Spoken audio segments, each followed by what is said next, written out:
I want to take you back 5 years and remember what things were like, because luckily as human beings we have generally short memories. We put aside some of the painful things.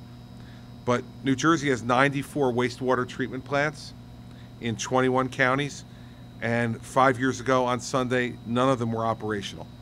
Zero. And so we were dumping untreated wastewater into our waterways all throughout New Jersey because we didn't have any backup for the power that went to those plants. Nearly a third of all the clean water systems in the state were down, and a large number of them had to go to boil water advisories just for folks if they were in their homes to be able to have usable water. Numerous hospitals were operating at a really diminished capacity because of the power outages and an inability to obtain fuel for their generators thereafter to make sure that they continued to go on. And that kind of lack of resource is, in each one of those instances, potentially life-threatening to our population. So in the aftermath of Sandy, we created the Energy Resilience Bank.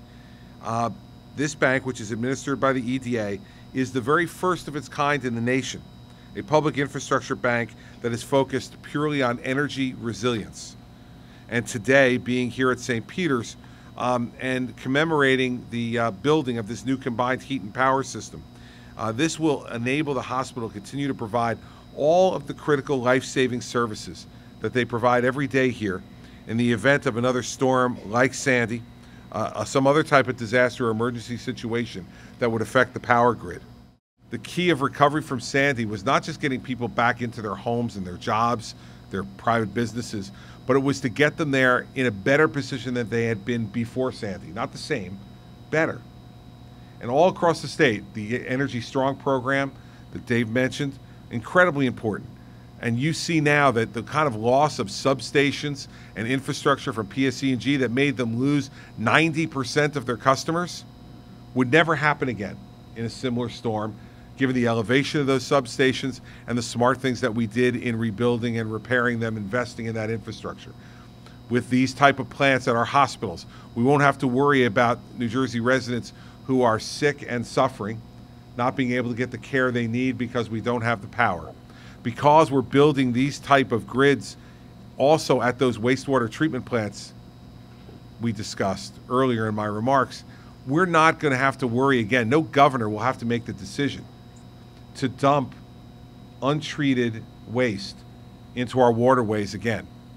It was one of the most painful decisions I had to make during the aftermath of Sandy, and no governor should be confronted with that again. And because of this Energy Resilience Bank and the partnership of the BPU and the EDA with our private sector partners, they won't have to make that decision again. Those are all things that are good things that have come out of this 5 years later. Remembering, too, that 85% now of this recovery is done. And in 5 years, that's pretty good stuff, given what happened in Louisiana, Mississippi, and even is happening in that quaint little suburb of ours in New York. They have not recovered nearly as much. 365,000 homes were damaged or destroyed on that one day. All but 1,200 families are now back in their home from 365,000. That's extraordinary effort in 5 years, and we should be proud of it.